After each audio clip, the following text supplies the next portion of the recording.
C'est l'histoire d'un homme qui s'est trouvé au mauvais endroit, au mauvais moment. Il était ingénieur, il était haïtien, il était noir. Il s'appelait Joseph Laroche. Haiti chérie says Haiti is my beloved land. Oh, I never knew that I'd have to leave you to understand. Joseph Laroche est né en 1886, ici, au Cap-Haïtien, une ville au nord d'Haïti. Issu d'une famille bourgeoise, il est élevé par sa mère, une riche commerçante. Détail insolite, son grand-père était le bottier du roi Christophe, qui a marqué l'histoire de ce pays. Beauvais, tes plages sans la mer, sans le sable, ta beauté indéfinissable. Tu m'as conquis et tu me plais. En 1901, Joseph Laroche a 15 ans. Il est envoyé en France pour finir sa scolarité. Il débarque ici, à Beauvais, à l'Institution du Saint-Esprit, un pensionnat religieux. L'école a été détruite pendant la Seconde Guerre mondiale et reconstruite à cet endroit avec le même nom. En 1908, Joseph Laroche épouse Juliette, la sœur d'un de ses amis français. Le mariage a lieu ici, à Villejuif. Joseph travaille ensuite comme ingénieur pour le métro parisien. Il réalise le tracé de la ligne qui va de la porte de la Chapelle à la porte de Versailles. Je suis le poinçonneur des lilas, le gars qu'on croise et qu'on ne regarde pas. Parfois je rêve, je divague, je vois des vagues, et dans la brume au bout du quai, je vois un bateau qui vient me chercher. Et après avoir travaillé dans le métro parisien, son contrat se termine.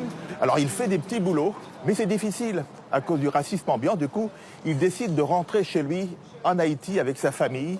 Il prend des billets sur le paquebot France, mais au dernier moment, il échange pour le Titanic. On devait prendre le France, mais il n'y avait pas, on n'acceptait pas les enfants à la salle à manger. Il y avait une nurserie. Et comme nous étions très jeunes, ma sœur et moi, mes parents ne voulaient pas nous laisser. C'est pourquoi on a pris le Titanic. Ce départ de Paris pour Haïti est un bouleversement pour la famille Laroche. C'est une nouvelle vie qui commence, mais avant de prendre le bateau, il faut prendre le train. Départ ici de la gare Saint-Lazare, direction Cherbourg.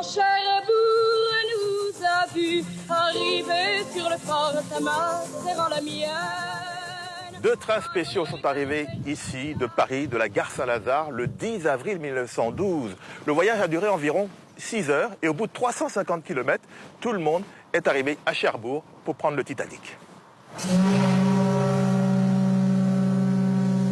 Dans la nuit du 14 au 15 avril 1912, c'est le drame. Le Titanic heurte un iceberg. 1496 passagers périssent. Joseph Laroche en fait partie. Mais sa femme et ses deux filles sont sauvées. Oui, parce que c'était les femmes et les enfants que l'on sauvait d'abord. Et on a été dans un canot où on a passé la nuit jusqu'à ce que le Carpathia vienne nous sauver.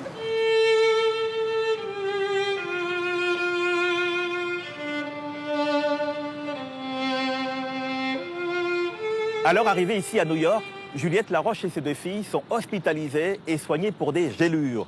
Désemparées, sans rien, sans le sou, elles sont prises en charge par une généreuse donatrice américaine avant de rentrer en France au terme d'une douloureuse escale qui aura duré 3 semaines. Que serais-je sans toi qui vins à ma rencontre?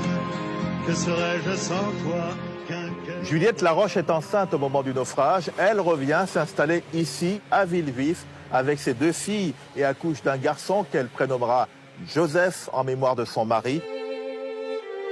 En 1980, Juliette, qui n'a jamais refait sa vie, s'éteint à son tour.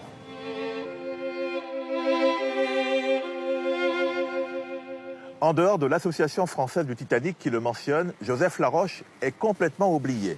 En 1996, sa fille, Louise, retourne à Cherbourg pour un hommage aux victimes du naufrage et en particulier à son père. Haïti, pays soleil, Haïti, belle merveille, Haïti, où pas des feuilles, Haïti, 42.